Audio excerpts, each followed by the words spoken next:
Hello, I'm Mrs. Charity. Welcome to the Glorious Heritage Overview of Catholic Church History. Discover the amazing story of the Church together as a family as you color and paste your way through the timeline and printables, which you can find on our website. And now, let's move into our topic for today. Hello, I'm Mr. Charity. Welcome to the Glorious Heritage Catholic History video series. Today's topic is number 16, St. Ignatius and St. John. If you look on your timeline and summary question sheets, you'll notice that we are in the red time period, which we have called persecution. If you don't have a timeline or summary question sheets, you can find them on our website. We have been discussing the Roman persecution of the Catholic Church in the red time period. The Roman Empire was not the only persecutor of Catholics, but it was the most intentional and relentless in its attacks on Christianity. Remember how our Lord built the church on the 12 apostles and instructed them to go out and make disciples of all nations? The 12 apostles then dispersed throughout the whole entire ancient world, informing everyone about our Lord and his church. All of the apostles faced martyrdom eventually, except for one. St. Thomas was martyred in India, St. Andrew in Greece, St. Peter was martyred in Rome, St. Jude in Syria, St. Matthew in Persia, and the rest of the apostles also gave their lives as martyrs except for St. John. St. John was known as the beloved apostle. He had a special role among the other apostles. During the Last Supper, St. John the apostle reclined his head on our Lord's chest. St. John was the youngest of all the apostles. Remember also how at the crucifixion of our Lord, St. John was the only one who remained with him while the others escaped. Our Lord assigned St. John with the responsibility of taking care of Our Lady. Here are the verses from the Gospel of St. John that show us this. When Jesus, therefore, had seen his mother and the disciple standing whom he loved, he saith to his mother, Woman, behold thy son. After that, he saith to the disciple, Behold thy mother. And from that hour, the disciple took her to his own. From that moment forward, St. John was with Our Lady. When she was assumed into heaven, his task to look after her was all done. St. John became a very prominent leader in the early church because he was the only apostle left alive who had personally known our Lord. He could recount the stories of our Lord the best because he had been there and had seen and heard everything himself. To add to his significance, the Romans tried to kill him, but God preserved him from death. On one occasion, the Romans attempted to kill St. John by submerging him in a huge vat of boiling oil. But by a miracle, he lived. Well, as you can imagine, St. John had many disciples who listened and learned as much as they could from him. One of his disciples became a bishop. His name was St. Ignatius of Antioch. But we'll talk about him pretty soon. Since the Romans could not kill St. John, and because he was so essential to the early Christians, the Romans had to get rid of him somehow. They sentenced St. John to be imprisoned on the island of Patmos. Patmos was a prison island off the coast of Greece. However, our Lord was not done granting amazing and miraculous events to St. John yet. It was on the island of Patmos that St. John had the visions and then wrote down the book of the Apocalypse, which is the last book of the Bible. If you have not already heard about the book of the Apocalypse, you should definitely ask your parents about it. It is a very mysterious book, filled with the most astounding images.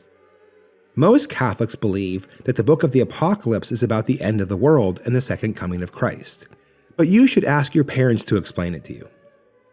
Now, let's learn a little bit more about St. Ignatius. He was a bishop in Antioch.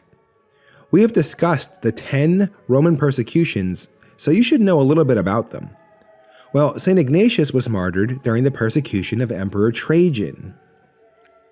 St. Ignatius was a bishop, so he was singled out by the Romans.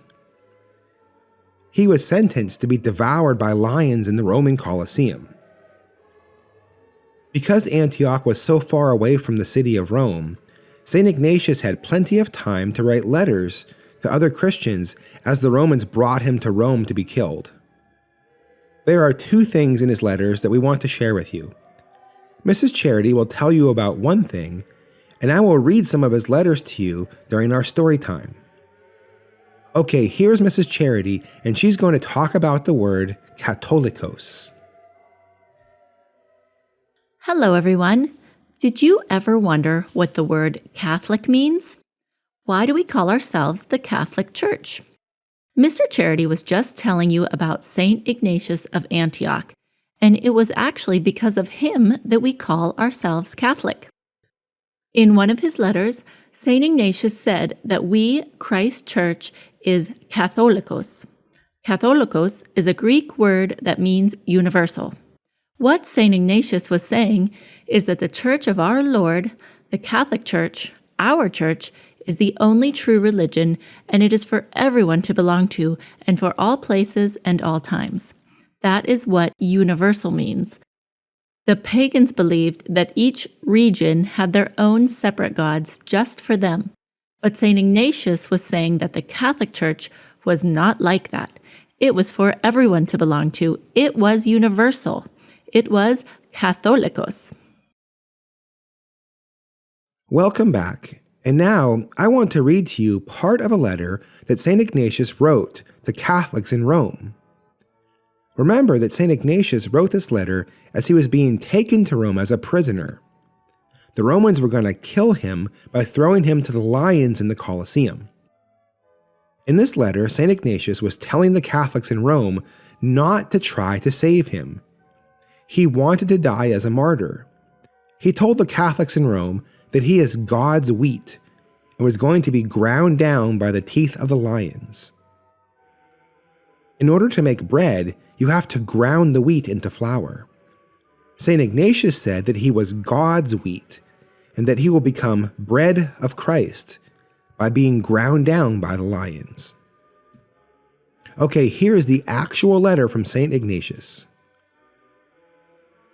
I write to the churches and impress on them all that I shall willingly die for God, unless you hinder me. I beseech of you not to show any unreasonable goodwill towards me. Allow me to become food for the wild beasts, through whose instrumentality it will be granted me to attain to God. I am the wheat of God, and let me be ground by the teeth of the wild beasts, that I may be found the pure bread of Christ. Rather entice the wild beasts, that they may become my tomb, and may leave nothing of my body, so that when I have fallen asleep in death, I may be no trouble to anyone. So you see, St. Ignatius was happy to die as a martyr. He was like so many other Christians during the Roman persecutions, who refused to deny the faith and were so happy to be martyred. In our next video, we will talk again about some of the most well-known martyrs during the Roman persecution. And after that, we'll talk about the Edict of Milan, and then we will finally move on to the next time period in church history, which is the Orange Time period. Look on your timelines to see the Orange Time period and get ready for it, and see you next time. I hope you enjoyed and learned something new today. Visit our website, www.gloriousheritagecartoons.com, where you can find more educational supplements, cartoons, books, and printables. You can also follow us on YouTube, Facebook, and Instagram to get notified of our latest updates and videos. And if you like our work and want to support us, you can make a donation on our website or on Patreon. We really appreciate your generosity and kindness. Please don't forget to like, comment, share, and subscribe to our channel, and see you next time.